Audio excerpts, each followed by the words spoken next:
it's Ryan. Welcome back to another Saturday Sweets episode. In today's episode, we're going to be making apple squares out of the Eating Well, I think it's September and October 2020 issue.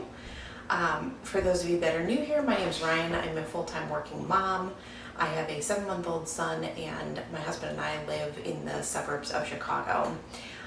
In these Saturday Sweets videos, you can typically find me in the kitchen trying a new baking recipe. I like to do this on the weekends when I can have my husband and son help me out or be in the kitchen with me. And I also like to do it when I just have more pockets of time.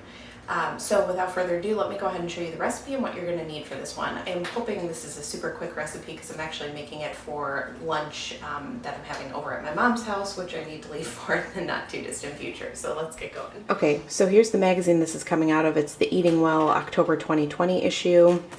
And here is the actual recipe. It's the fresh apple squares recipe. And here are the ingredients that you're going to need for this one. You are going to need some oats. Mine are almost out, which is why I have 2 out. You're going to need all-purpose flour, brown sugar. You're going to need some baking powder, nutmeg, cinnamon, lemon, salt. Then the recipe actually calls for canola oil. I don't have any. I'm just going to sub vegetable oil. Then you will need thawed apple juice concentrate. And then all of this gets mixed together and forms the crust of the bar. And then you are going to thinly slice some apples and put those over the crust.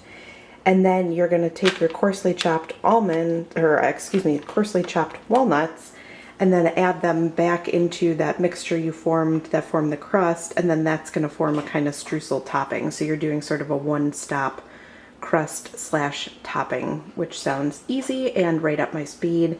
And I'm kind of kidding myself that since these come out of the Eating Well magazine, they're going to be mildly healthy. Probably not with these ingredients, but better than some dessert recipes I could be making. All right, let's go ahead and turn these into apple squares. Okay guys, as always, I will have the recipe linked down below as well as a link to Eating Well magazine if you guys want to get this yourself. To get started on this recipe, I added 1.5 cups of all-purpose flour to a large bowl.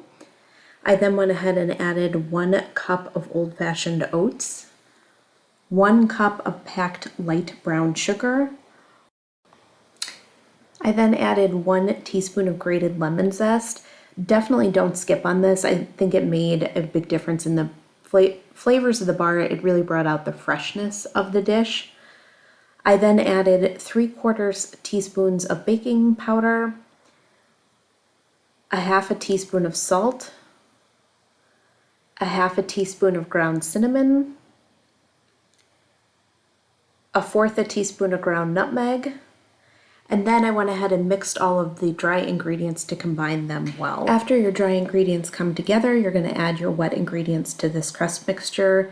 You're going to add 3 tablespoons of canola oil, or as I did here, vegetable oil, as well as 1/4 cup of apple juice concentrate that you've thawed. This apple juice concentrate really gave the bars a very strong apple flavor. I was really impressed. I think it's often hard if you're just using a couple tablespoons of apple cider in a recipe to get that really, really strong concentrated apple flavor. So this was actually one of the best sort of apple recipes that I've tried in terms of packing an actual apple crunch. You're then going to go ahead and take 2 cups of the oat mixture and press it firmly into a prepared pan to go ahead and make that crust we've been talking about. You're then going to go ahead and peel and then thinly slice 2 Granny Smith apples. Once you've thinly sliced these apples, you're going to go ahead and arrange them in a thin layer over the crust. After you've gotten your apple layer in place, you're going to go ahead and make the streusel part of this recipe. You're going to do so by adding 1/4 cup of coarsely chopped walnuts to that dry crust mixture we had already prepared. Once you get that mixed up, you're then going to pat the crust firmly in place on top of the bars. After that, that's it. I'm serious, guys. This recipe is done at this stage, which was just absolutely unbelievable. For ease of making these or preparing these apple bars, I would give this recipe like a 5 out of 5. They were so easy to prepare. And spoiler alert, we actually thought they were fantastic as well. So this is a recipe I will for sure be coming back to, and I hope you guys will as well. Okay, so once you've finished preparing the bars, you're going to pop these into a 350-degree oven for 30 to 35 minutes, or until the apples are tender when you pierce them with a sharp knife.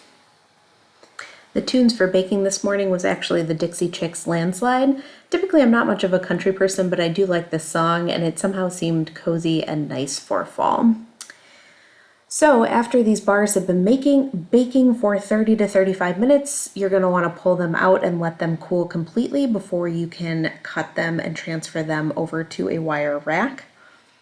Again, I thought these bars were just absolutely delicious, and I would strongly encourage you guys to try them. If you do, leave a comment down below. Let me know what you thought and if you enjoyed them as well. Here's a look at how they looked with a little bit of whipped cream on top to serve.